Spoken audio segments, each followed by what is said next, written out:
Perkenalkan, nama saya Cantika Tihamalo, NPM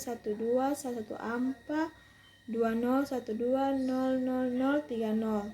Kelas A Keperawatan, mata kuliah Keperawatan Medikal Bedah 1. Di sini saya akan menjelaskan bab 1 pendahuluan definisi penyakit jantung bawaan atau PJB adalah abnormalitas struktur makroskopis jantung atau pembuluh darah besar intraktoraks yang mempunyai fungsi pasti atau potensial, yang berarti kelainan ini merupakan kelainan kongenital yang paling sering terjadi pada bayi baru lahir. Penyakit jantung kongenital atau penyakit jantung bawaan adalah sekumpulan malformasi struktur jantung atau pembuluh darah besar yang telah ada sejak lahir. Penyakit jantung bawaan yang kompleks terutama ditemukan pada bayi dan anak. Apabila tidak dioperasi, kebanyakan akan meninggal waktu bayi. Etiologi penyebab PJB belum pasti meskipun beberapa faktor dianggap berpotensi sebagai penyebab. Faktor-faktor yang berpotensi antara lain infeksi virus pada ibu hamil, misalnya campak Jerman atau rubella, obat-obatan atau jamuan, alkohol. Simptom atau tanda dan gejala. Aspiani 2015 menyebutkan bahwa tanda dan gejala PJB yaitu anak mengalami sianosis, dispnea jika melakukan aktivitas fisik, hipertrofi dan pembesaran jantung, tekanan nadi besar, takikardi, retraksi dada, dan hipoksemia. Selain tanda dan gejala tersebut, terdapat beberapa tanda dan gejala pertumbuhan dan perkembangan seperti keterlambatan berbicara, berjalan, mengalami kesulitan makan, meningkatnya resistensi vaskular paru, adanya tanda dan gejala jantung kongestik seperti gagal jantung, murmur persisten, dan ujung jari hiperemik.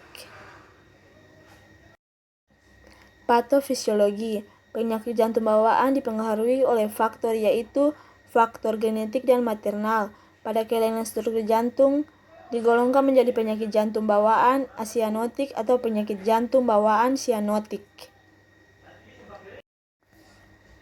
Diagnosa keperawatan. Ventricular septal defect. Pasien dengan ventricular septal defect besar perlu ditolong dengan obat-obatan untuk mengatasi gagal jantung. Biasanya diberikan dioksin dan diuretik, misalnya Laxis. Bila obat dapat memberikan keadaan yang dilihat dengan membaiknya pernafasan, bertambahnya berat badan, dapat ditunda sampai usia 2-3 tahun. Tindakan bedah sangat menolong karena tanpa tindakan tersebut harapan hidup berkurang. Bab 2. Pembahasan. Pengkajian. Identitas pasien. Nama pasien Nyonya R, umur 40 tahun, jenis kelamin perempuan, pekerjaan tidak ada, alamat Kairatu, nomor RM 876807, tanggal masuk 8 November 2021, tanggal pengkajian 8 November 2021. Diagnosa medik penyakit jantung bawaan atau PJB. Keluhan utama riwayat kesehatan sekarang, orang tua biasanya mengeluh nafas anaknya sesak bila melakukan aktivitas, tidak mau makan, keringat berlebihan. Riwayat kesehatan keluarga, adanya keluarga menderita penyakit gagal jantung, adanya riwayat kematian mendadak pada saudara-saudara, dan riwayat keluarga dengan sindrom Down. Pemeriksaan fisik kepala. Kulit kepala tidak ada luka, mata simetris, ada nyeri tekan, telinga simetris kiri dan kanan tidak ada pendarahan, hidung simetris kiri dan kanan ada pendarahan, mulut dan gigi kurang bersih, wajah simetris. Leher, tidak ada pembekakan vena jugularis, tidak ada pembesaran kelenjar tiroid, dada atau toraks. Paru-paru inspeksi simetris kiri dan kanan, palpasi vokal fremitus sama kiri dan kanan, perkusi sonor. Dada atau toraks, paru-paru inspeksi simetris kiri dan kanan, palpasi vokal fremitus sama kiri dan kanan, perkusi sonor, auskultasi vasikular. Abdomen, inspeksi tidak ada luka, palpasi tidak terdapat massa, perkusi pekak, auskultasi peristaltik usus 10 kali per menit. Pelvis, infeksi tidak ada penonjolan, palpasi kandung kemih teraba kosong, genitalia tidak ada kelainan, ekstremitas 5555. Neurologis, fungsi sensorik dan fungsi motorik. Analisa data, yang pertama, data subjektif, klien mengatakan sesak. Data objektif, pernapasan 40 kali per menit, pasien nampak sesak.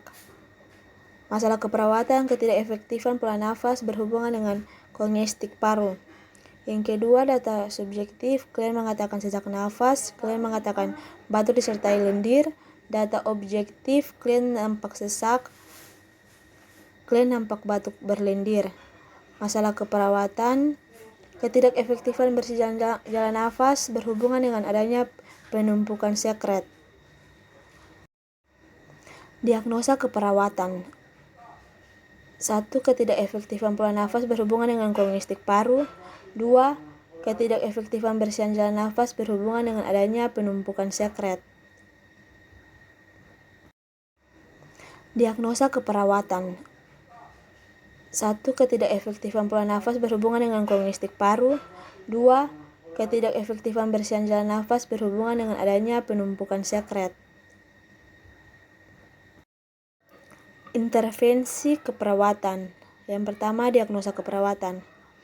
Ketidakefektifan pola nafas domain 4 responden aktivitas atau istirahat kelas 4 kardiovaskular atau pulmonal.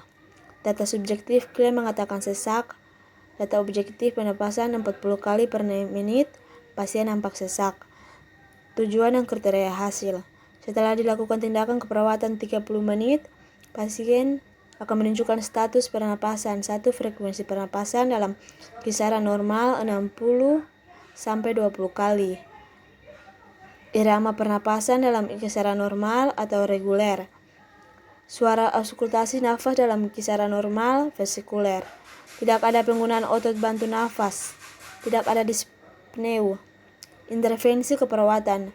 Manajemen jalan nafas 15-30 menit. 1. Monitor status pernafasan dan oksigenasi. Berikan posisi semi-Fowler untuk meringankan sesak nafas. Terapi oksigen 15 menit atau kurang. Berikan oksigen 4 liter atau menit via nasal kanul.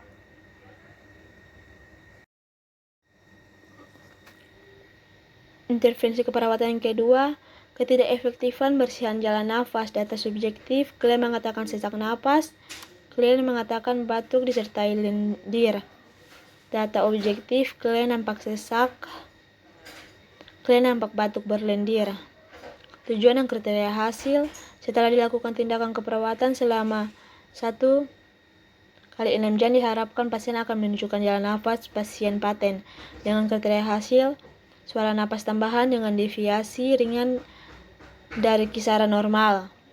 Akumulasi sputum tidak ada. Intervensi keperawatan, mengkaji kepatenan jalan nafas, monitor kecepatan, irama ke dalam, dan kesulitan bernafas.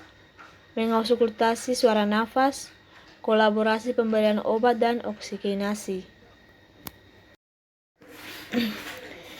Implementasi dan evaluasi. Hari tanggal jam tanggal 8 bulan November 2021, diagnosa ketidakefektifan pola nafas. Implementasi, mengobservasi frekuensi nafas, hasil pernafasan klien 40 kali per menit, mengobservasi penggunaan otot bantu pernafasan, hasil pasien tidak menggunakan otot bantu pernafasan. Evaluasi jam 8 tidak ada. Klien nampak sesak.